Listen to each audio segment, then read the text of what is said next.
I know early on Sam Worthington and Bradley Cooper are attached. I think That's not true. Is it not true? Okay, one of That those is internet not things. true. Ah, okay. I came into this picture and it was Reese Witherspoon. Ah, okay. Right. And I said, maybe we should sniff around this. We should sniff around Bradley, or I'm buddies with Sam and the whole thing. But from the bottom of my heart, it was tunnel vision.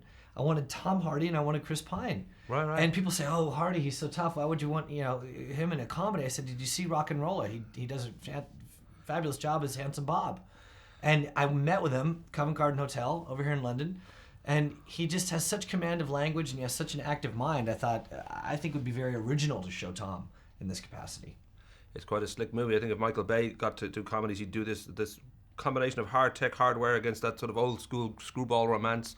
I don't know whether there were certain reference points for you, whether you Wait were... a second, is there a compliment in there somewhere? There Or are is, you kicking in the balls? No, that's a good compliment. Like when you think about the screwball romance and the hard tech hardware and all that sort of mixed together, it's kind of cool when you think of True Lies. There's certain movies that get that kind of, same sort of kick where they're getting the comedy in there and they're getting the spy action in there. So I'm just wondering, were there references for you? Were there sort of movies that you were thinking we should watch these guys and get a taste for that? Yeah, absolutely. I'm hoping that the takeaway offering in this picture is the originality of, hey, it was a little bit like True Lies, a little bit of Mr. and Mrs. Smith. Surely they saw a couple Bond pictures along the way, and then there's a Bridesmaids component, for God's sake, with Chelsea Handler and the dynamic she has with Reese's character. So I wanted it to be cognizant of a great many styles, and then mashed up together so it has its own original tone. Because it's not a film to make you contemplate the human condition. It's a film to be enjoyed, and it's designed to make you immerse totally and feel very satisfied in the movie-going experience. So, hopefully.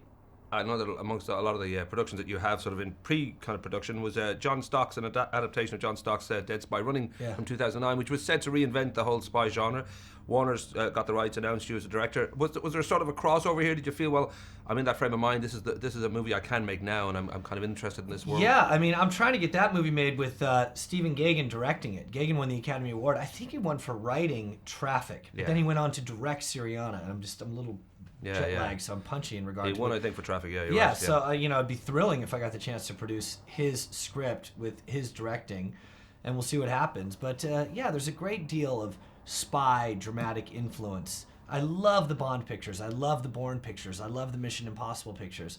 And the central thrust of this picture is what would happen if you took Jason Bourne and James Bond, great partners, travel the world together, have each other's back, never chase the same woman, until Reese. Who wins that fight? And it was just sort of, the vision was, imagine Will Smith and Tom Cruise sitting on a couch. Does Will Smith respect Tom Cruise? Absolutely. Does Tom Cruise respect Will Smith? I would say so. Would one ever acquiesce to the other? No way. And that's it. That informed the movie from go. I was thinking too with Reese's character, Lauren, she believes at one point she realizes that, oh no, I'm the Yoko of the picture here. I'm just breaking up this fine bromance, and yet when you think about it, she's in a situation where she's knowingly kind of dating both guys behind their backs and sort of finding out which one she likes the most, which kind of leans more towards Heather Mills. Was there a sense of, like, I should really figure out how sympathetic can we make this without going over a line where people say she's actually playing these guys? Well, it's meant to be the fault of Chelsea's character, who's got the hand in the small of her back. Chelsea's character is based entirely on the Curtis Armstrong character in Risky Business. Sometimes you just gotta say, what the fuck, Joel? And then of course at the end, it's, Cruise's character looks at him and goes, what happened to what the fuck? Like, that was just bullshit. What are you talking about?